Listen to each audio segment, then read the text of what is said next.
안녕하십니까. 3기 신도시의 복합화 입체와 공간 계획 특성 연구 발표 시작하겠습니다. 저희는 발표자 전하연, 주혜린입니다. 오늘 발표는 제출한 논문에서 핵심적인 부분을 발췌해서 보여드리고자 합니다. 먼저 연구의 배경에 대해 말씀드리겠습니다. 최근 3기 신도시 개발을 앞두고 사회적으로 다양한 논의들이 펼쳐지고 있는데요. 저희가 3기 신도시를 서로 연구하면서 특히 주목한 부분은 3기 신도시가 도시계획의 핵심 전략으로 복합화 입체화라는 방식을 적극적으로 도입하고 강조하였다는 점입니다.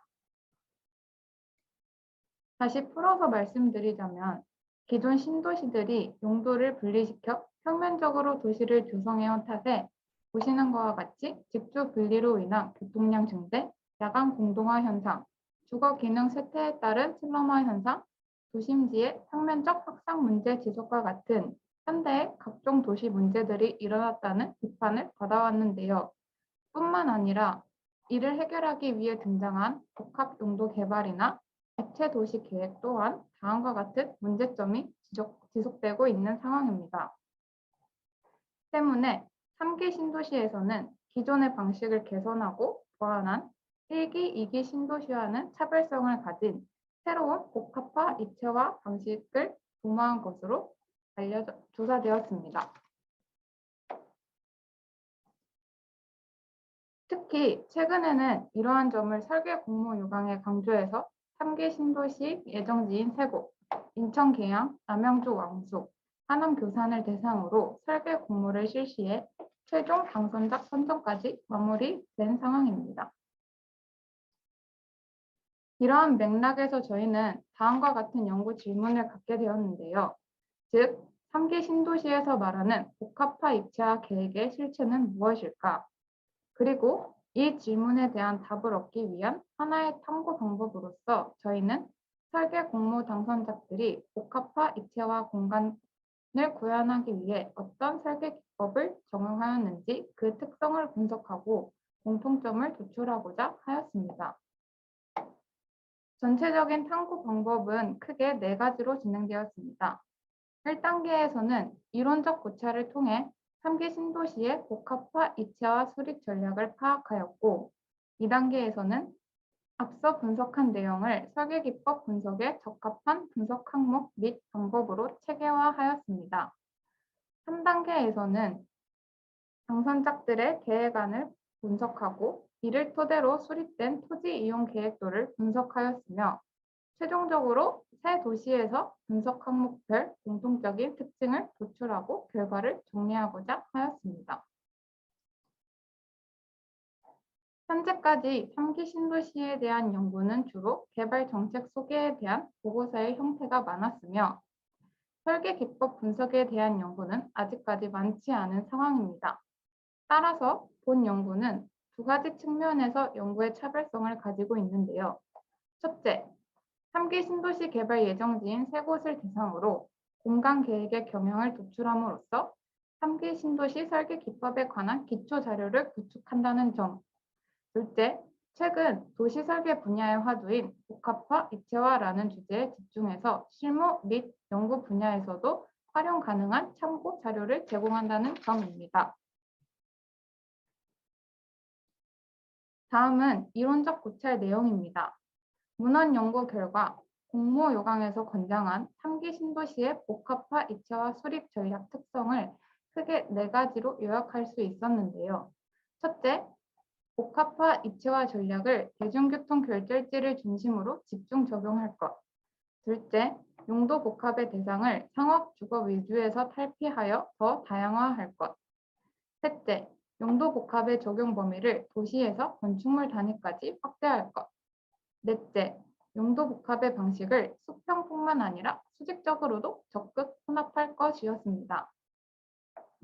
이러한 분석 결과를 토대로 저희는 대중교통 거점 시설을 중심으로 복합화, 입체화, 수립 전략을 파악하는 것으로 한정 지었는데요.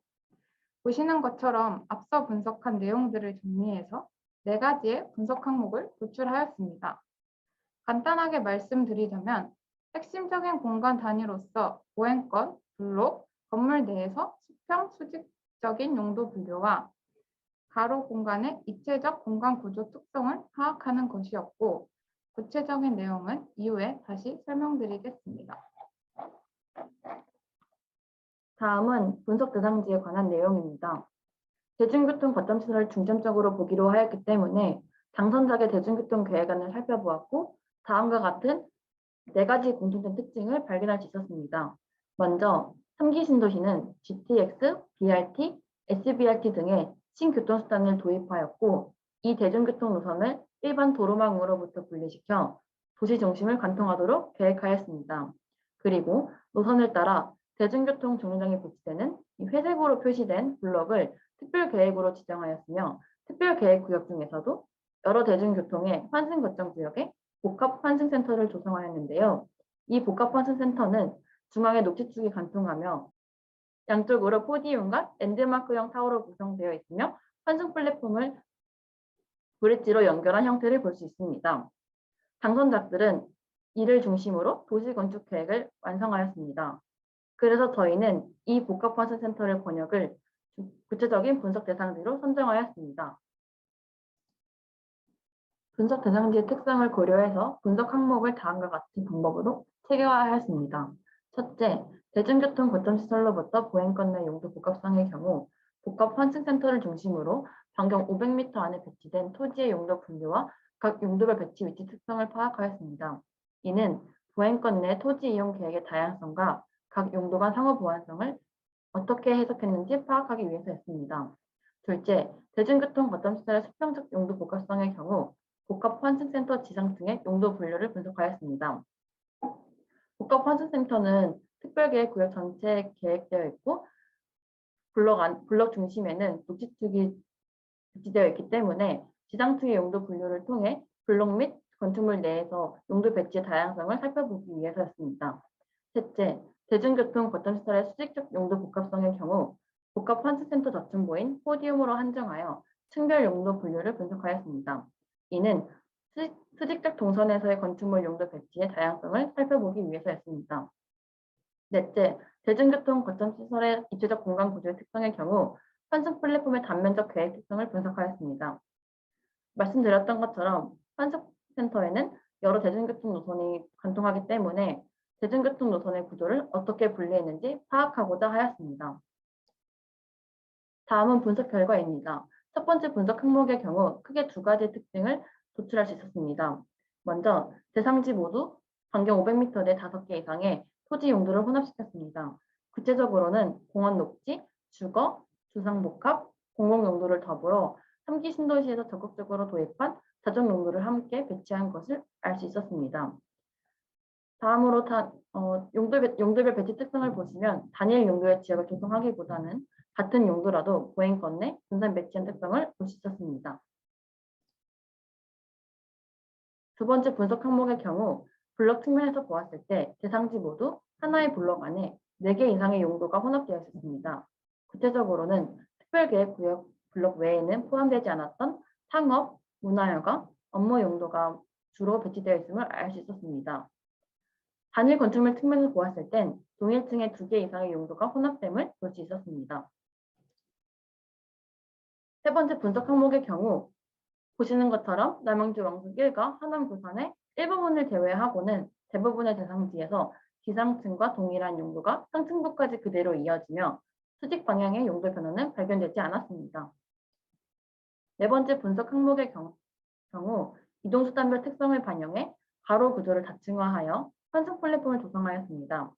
지하층에는 주로 지하철과 자동차 운전자를 위한 주차장, 1층에는 보행자 BRT, 2층에는 SBRT가 계획되어 있으며, 특히 복합환승센터 중층부에는 녹지 중심의 공중보행로를 조성하여 주변 지역까지 연장시켰습니다. 최종적으로 앞선 분석 결과를 종합하여 3기 신도시에 나타나는 복합화 입체와 공간 계획의 특성은 총 3가지로 다음과 같습니다. 첫째, 주거와 직장뿐만 아니라 문화여가와 첨단산업까지 용도 복합의 대상을 확대한 것입니다. 대중교통의 거점 시설을 중심으로 보행권에서 건물 단위까지 총 9개의 용도를 혼합시켜 도시의 핵심 기능들을 모두 확충하려 한 것을 발견하였습니다. 둘째, 수평 방향에서의 적극적인 용도 혼합을 통해 단일 용도의 지역과 블록 구획을 지향하였으나 수직 방향에서의 용도 혼합은 크지 않은 것이었습니다. 이는 수직 동선상의 용도를 일치시켜 여러 용도와 기능의 혼합으로 생기는 이용자 동선의 혼란을 방지하기 위한 것으로 해석 가능하였습니다. 셋째, 지하층에서 지상 2층까지 이동수단별로 분리된 대중교통망을 구축하려 하였고 건물 중층부에는 녹지 중심의 공중부행로를 조성하였습니다.